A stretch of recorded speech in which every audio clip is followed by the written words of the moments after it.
એની છૂટ નથી. કોઈક જમાનો હતો જ્યારે અરબ દેશોની અંદર કોઈ પણ જાતના સેવા પૂજા પાઠ કરવાનો નિષેધ હતો. ધીરે ધીરે હવે આ વિષયમાં છૂટ થતી જઈ રહી છે. શ્રી મહાપ્રભુજીના કાળમાં પણ, શ્રી ગોકુલનાથજીના કાળમાં તો અત્યાર કરતા પણ બહુ વિકટ પરિસ્થિતિ હતી. કંઠી તિલક કરી નતા શકતા.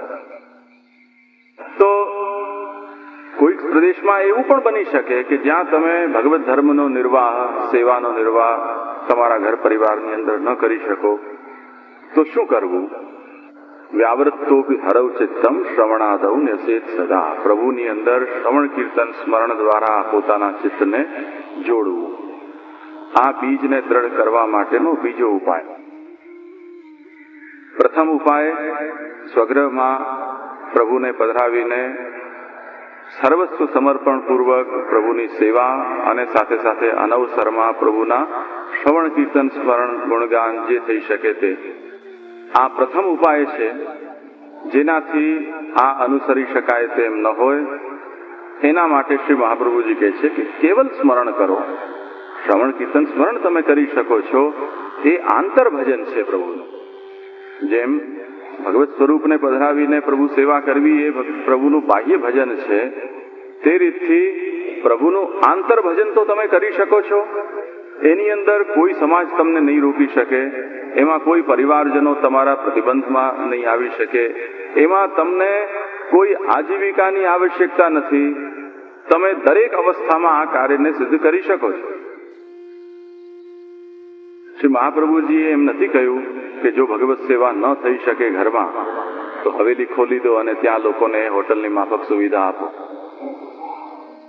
ભક્તિવર્ધિની ગ્રંથ જોઈ લેજો.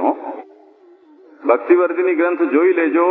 આજે અમે લોકો એમ કહેતા થઈ ગયા કે તમારાથી ઘરમાં ન થાય તો અમારે ત્યાં કરી જવું. બહુ સારી વાત લાગે છે બોલવા જતા, પણ એ જે રીતથી અમે એનો ઉપયોગ કરી રહ્યા છીએ આજે, ગાડીઓ બંગલાની અંદર ને એસી રેફ્રિજરેટરની અંદર અને ભોગ વિલાસની અંદર, એની અંદર અમે એ નથી જોઈતા કે અમને તમારો ભાવ જોઈએ છે, અમને તો આ જોઈએ છે.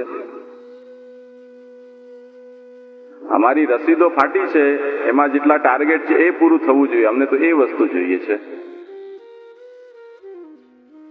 વિચારજો, આ કેટલી છેતરપિંડી છે, કેટલી મોટી છેતરપિંડી છે. શ્રી મહાપ્રભુજી એમ કહી રહ્યા છે કે ગ્રહ સેવા ન થઈ શકે તો શ્રવણ કીર્તન સ્મરણ કરો.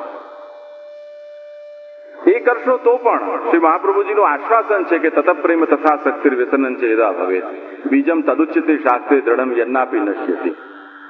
એ જ પ્રણાલી છે તમને પ્રેમાશક્તિ વ્યસનની એ અવસ્થાને સિદ્ધ કરશે કે જે ભક્તિ પછી દ્રઢ થઈ કદી નષ્ટ નહીં થાય. પણ અમે કંઈક એવી પ્રણાલીની અંદર તમને ફસાવી રહ્યા છીએ કે તમે તમારા ઘરમાં પ્રભુ સેવા કરતા હો તો પણ એની અંદર તમારી નિષ્ઠા કોઈને કોઈ રીતથી ખંડિત થઈ જાય. અમારા આટા ફેરા કદી તમારા બંધ ન થાય. સિદ્ધાંત આ નથી. ઘરમાં જે કરો છો એ જ સેવા છે. ટેરો ખુલ્યો પછી પુષ્ટિ માર્ગ ખતમ થયો. આ વાત સમજી લેજો. પુષ્ટિ માર્ગની સેવા ટેરાની અંદર જ છે. ટેરો ખુલ્યો પછી પુષ્ટિ માર્ગ નથી. પછી કોઈ મર્યાદા માર્ગ હશે કે કોઈ પ્રવાહ માર્ગ હશે. પુષ્ટિ માર્ગ તો ગયો ક્યારનો. તમે જુઓ, આ વસ્તુ આપણને કદાચ અજુગતી લાગતી હશે, ઘણા લોકોને ન પણ ગમતી હોય. જેમને હોટલનું ખાવાનું માફક આવી જાય એમને ઘરમાં રાંધવાનો કંટાળો આવતો હોય છે. જે જમાનામાં આવી હોટલો નથી ખોલી ત્યારે લોકોને કદી એવો વિચાર નતો આવતો કે ભાઈ આજે ગેસ ખલાસ થઈ ગયો છે તો આપણે હોટલમાં જમી આવીએ. એવો વિચાર કે એવું કોઈ ઓપ્શન જ હતું નહીં. હવે સ્થિતિ આપણી એ છે કે બને એટલું શોર્ટકટ, બને એટલું ટૂંકમાં પત્તું હોય એવું જે ઉપલબ્ધ થાય એ આપણને લેવું. અને એના કેટલા વિનાશક પરિણામો આવી ગયા. જેમ લોભિયાના ગામમાં ધુતારા ભૂખ્યા ન મરે, અન્યાશ્રયનો ત્યાગ એ ભાવના ઉપર જગતના જીવો દ્રઢ રહે તો, હવે સાંભળજો, જે વૈષ્ણવ હવેલીઓના વૈભવને કારણે વૈષ્ણવો ઘર સેવા ભૂલી ગયા હતા, સંજોગ વશાત તે હવેલીઓમાં શ્રીના દર્શન આજે બંધ થતા વૈષ્ણવોના ઘર ઠાકુરજીની સેવાથી કિલ્લોલતા થશે. આ બ્રજભૂષણલાલજી મહારાજશ્રી આજ્ઞા કરે છે કે જેમના 300 મંદિરો છે, સિદ્ધાંત તો જે છે તે જ છે, ભલે વ્યવહારમાં જે હોય તે સમજવાની વસ્તુ છે કે આપણે શું કરવાનું છે, આપણે કોને અનુસરવાનું છે. તમે સમજ્યા ને? તો કોઈ પણ વસ્તુ ઉત્તમ છે કે અનુત્તમ એનો નિર્ણય એના સ્વરૂપથી નથી થતો, એના પરિણામથી થાય છે. તમે કામને હાથમાં લો કે કામ ઘણું સારું છે. દાખલા તરીકે તમે અહીંયા ગાય આવી ને તમે એને ખાવાનું આપ્યું, બાજુવાળો કેવો ગજબના ધાર્મિક છે, ગૌગ્રાસ આપીને પછી જ થાય છે.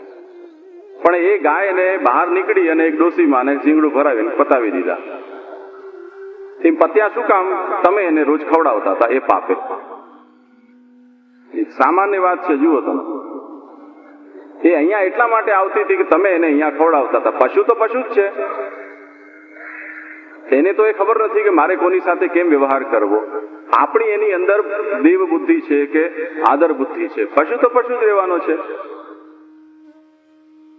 હવે આપણે એમ કહીએ કે ભાઈ આ કામ સારું કર્યું કે ખરાબ કર્યું, એનો નિર્ણય કરો.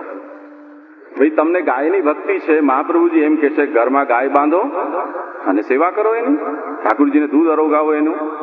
આમ રખડતા ઢોરોને ઓર વધારે રખડતા કરીને ગંદકી ફેલાવશો, ટ્રાફિકના પ્રોબ્લેમ ઉભા થશે, અથડાશે બથડાશે, મરશે લોકો.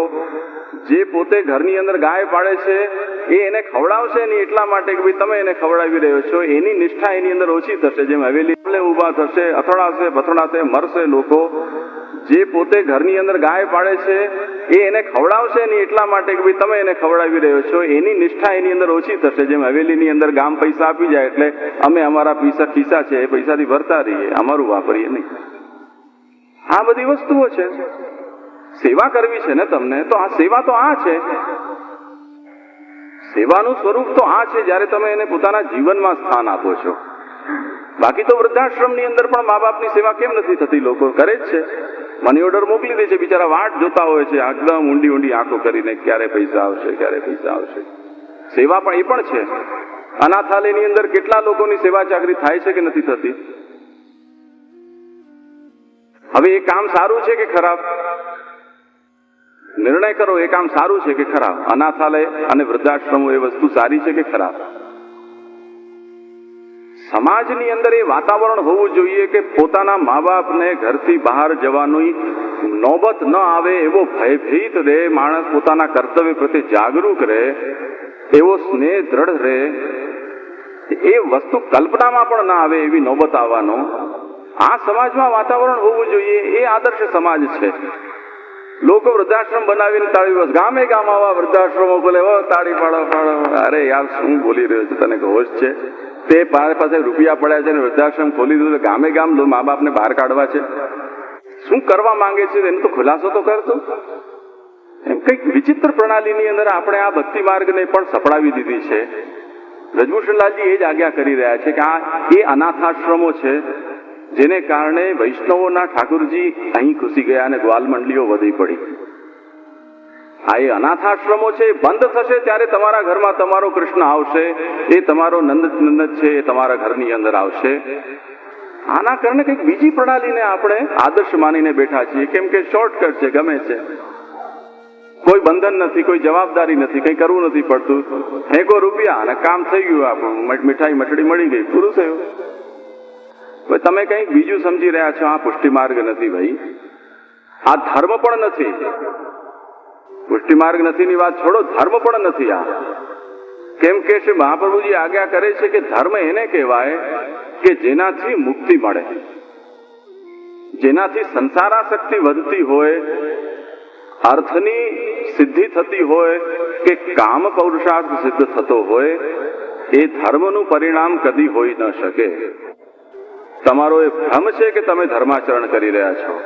જે ધર્માચરણથી અર્થ સિદ્ધ થયો એનું પરિણામ, જે ધર્માચરણથી તમારો કામોપભોગ સિદ્ધ થયો એ ધર્મ નથી, એ બોલવા માટે ખાલી ભ્રાંત પ્રયોગ છે કે ધર્મ છે. ધર્મનો તો પરિણામ મુક્તિ જ હોય. તેથી શાસ્ત્રની અંદર પણ જેનાથી મુક્તિ પ્રાપ્ત થાય છે એ જ ધર્મરૂપતા છે.